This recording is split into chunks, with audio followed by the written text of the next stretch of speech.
Bonjour, bienvenue dans BMW Inside. Je vous propose aujourd'hui d'aborder un thème cher à la marque. C'est un domaine où les partis pris restent encore très marqués. Je veux parler d'ergonomie.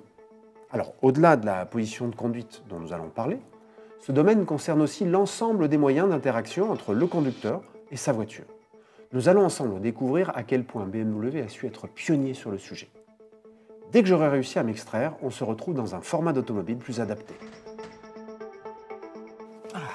Alors, premier élément, la position d'avant en arrière. Ici, je me trouve à bord d'un X1, forcément assez avancé et surélevé qui permet de voir plus loin. À bord de série 3, je me retrouve plus reculé, plus bas, plus proche de la route. Et là, je suis à bord de Z4. Z4 est un roadster, particularité, je suis assis sur le train arrière. Un test, je touche ma roue arrière. En termes de sensations de conduite, je suis au centre de la rotation. Bref, des sensations de conduite inimitables. Autre élément fondamental, la position par rapport au volant. De tout temps, BMW s'applique à centrer parfaitement celui-ci par rapport au siège, par rapport à la pédale de frein. Cela promet kilomètre après kilomètre de préserver votre dos. Dans le même temps, la position des commandes tombe naturellement sous la main et les deux accoudoirs sont parfaitement alignés. C'est l'explication technique de pourquoi on se sent si bien calé au fond du siège de sa BMW. Alors, au-delà de la position de conduite, je vous l'ai dit, l'ergonomie consiste aussi à organiser la planche de bord. Vers la fin des années 90, les fonctionnalités à bord ne cessent de croître et chacune d'elles impose d'intégrer un nouveau bouton. Il faut trouver une solution. Et c'est en l'an 2000 que BMW innove et invente l'iDrive et sa commande rotative.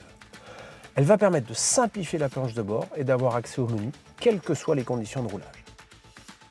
Informer sans perturber le conducteur est un autre enjeu. Voici ce que propose la marque.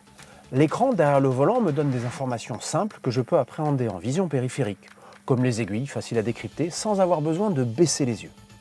Les autres informations qui demandent plus de concentration se trouvent alors reportées sur l'écran central, positionné un petit peu plus haut. Mais vous le savez, la solution idéale est bien évidemment l'affichage tête haute. BMW va introduire cette technologie pour la première fois en Europe en 2004.